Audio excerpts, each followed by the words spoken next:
Okay, today you have a pretty simple couple of tasks.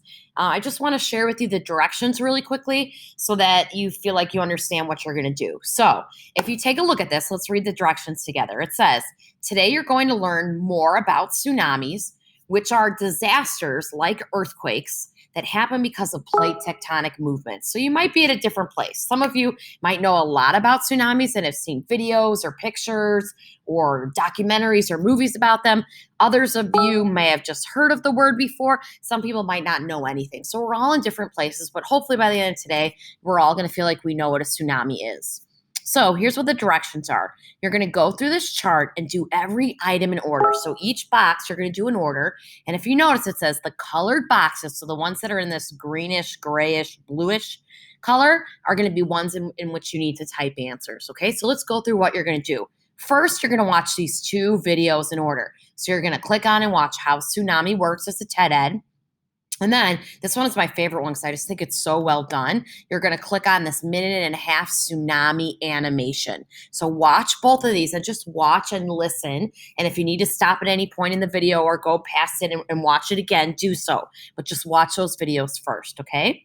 Then what I'd like you to do is just type down 3 things that you learned about tsunamis. And if you look at the directions, it says something that you didn't know. So try to pick something that you didn't know already, something that surprised or shocked you, something you found interesting, or was maybe a misconception. So what was something that you originally thought about tsunamis, but you learned in the videos were totally not true? It could be any of those things. Please try to have multiple words in your answers, okay? Just writing down big or scary is not going to receive any credit. Really try to elaborate a little bit and give some detail on what you learned.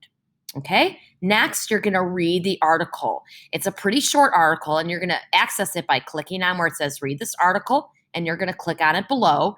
I would highly recommend that you click on this. It's a YouTube link that takes you to a reading of the article, and I will read the article to you. It only takes 5 minutes, so it's a great different way to listen to the reading while you watch it. After you read the article, you're then going to answer this question. So it says, you are a local leader in a town that just experienced a tsunami.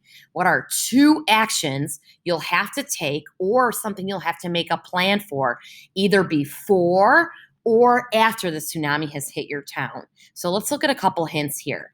It says an answer that gets you full credit on this assignment looks like the one below. It explains what the problem the tsunami caused is, and then how a leader might solve or prevent the problem. This is really kind of your opinion and your brainstorming, so just try to elaborate and add some details. And then if you look at it, it says hint, use the paragraph headings in the article to help you think of ideas. So if you go back to where this article is and you click on it, there's headings like destruction, death, disease that'll give you clues as to problems that you might have to solve. Okay, so let me close out of that for a second. So then when you get down to the bottom, here are 2 problems that you're going to have to take care of before or after the tsunami hits your town, and maybe an idea about how you would do those. So let's look at an example. It says housing.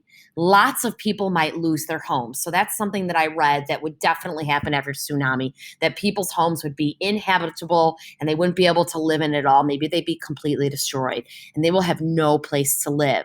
And then here's what I said, perhaps temporary shelters or locations like churches, schools, or volunteer families can be designated locations. So before the tsunami hits, maybe your town has a plan that says, here are places where people can go if they lose their homes. Okay, so that would be an example. And I got that just about thinking, or just after thinking about the problems that a town might have after reading the article. So read the article first. Okay?